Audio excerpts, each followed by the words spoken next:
Good morning students. आज हम chapter 7 not in a food की कीवर्ड्स करेंगे बेटा। पर उससे पहले मैं आपसे कुछ क्वेश्चन कर रही हूँ। आपने इसको रीडिंग लगा लिया ना? अगर आप रीडिंग नहीं लगाओगे तो मेरे आज इन क्वेश्चन का आंसर आप नहीं दे सकते। तो पहला मुझे बताइए, what is the deficiency disease? बताइए, what is the deficiency disease? हाँ, disease that are caused by lack of nutrients such as carbohydrate and vitamins in our diet are called the deficiency disease.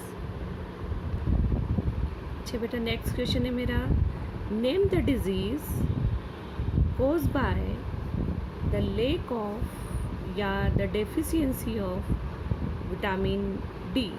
बताइए। हाँ, rackets. Racket मतलब बेटा ऐसी disease जिसके वजह से आपके जो पैर वगैरह हैं उसके बीच में थोड़ा बेंड आ जाता है और स्पाइन में भी बेंड आ जाता है। और इसके सोर्स क्या हैं? विटामिन डी के सोर्स होता है मिल्क, फिश, एग। और एक और सोर्स जो होता है जो नेचुरल होता है वो है आपका सनलाइट। इसलिए आपको सनलाइट में ज़रूर थोड़ी बहुत देर रहना चाहिए। नेक्स्ट है बेटा चैप्टर 7 कि हम डेफिनेशंस करेंगे। आप डेफिनेशन यानी आपका इस मीनिंग का मीनिंग क्या होता है वो हम समझेंगे। पहला है आपका इम्यूनिटी। इम्यूनिटी ये वर्ड्स आजकल आपने बहुत सुना होगा कि टीका जब लगता है, वैक्सीनेशन होता है तो आपकी इम्यूनिटी पावर बढ़ जाता है। तो वो क्या होती है? तो एक condition in which the body fight against any disease causing germs, यानी कि वो कंडीशन जिसमें आपकी बॉडी फाइट करती है किसके विरुद्ध या किसके अगेंस्ट?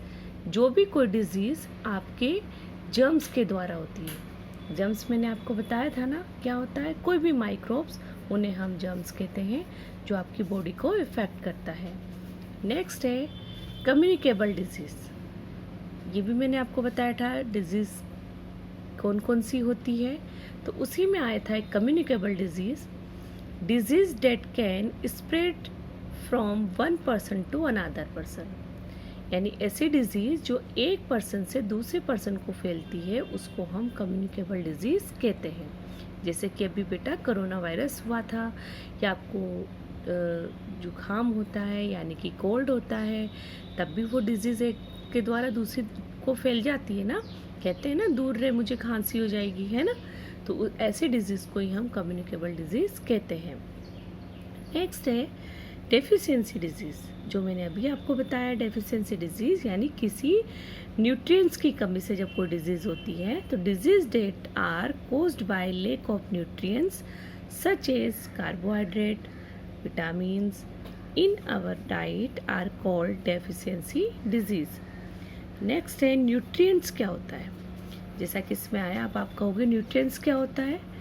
न्यूट्रिएंट्स बेटा a such that provides nourishment essential for the maintenance of life and for growth is called nutrients। मतलब a substance that provide the nourishment essential for the maintenance of life, ऐसे substance जो nourish करते हैं, जो हमारी body को बनाए रखते हैं या उसको जिसको ज़रूरत होती है मेन जो लाइफ को मेंटेन करने के लिए, नरिश करने के लिए जिन सब्सटेंस की ज़रूरत होती है और ग्रोथ करने के लिए ज़रूरत होती है, ऐसे सब्सटेंस को हम न्यूट्रिएंट्स कहते हैं।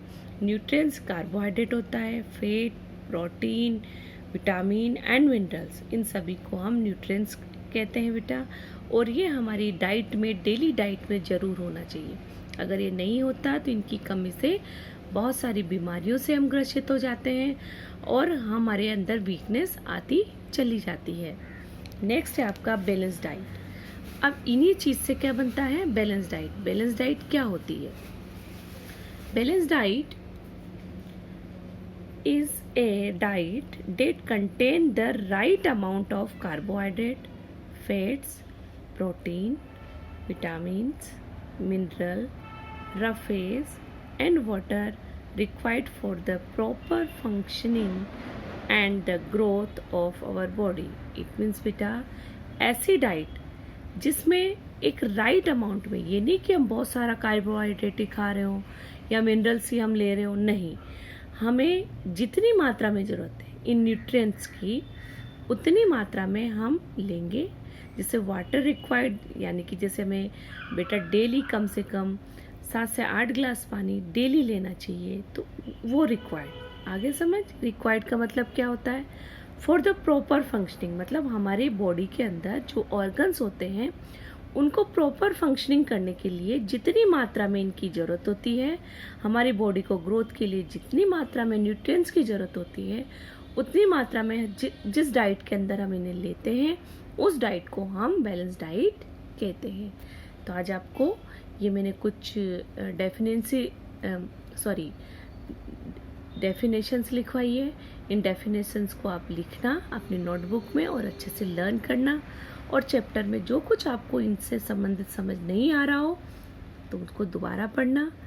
क्या हम जब जूम क्लासेस में मिलेंगे तो हम डिस्कस करेंगे। ठीक है बेटा, जय हिंद।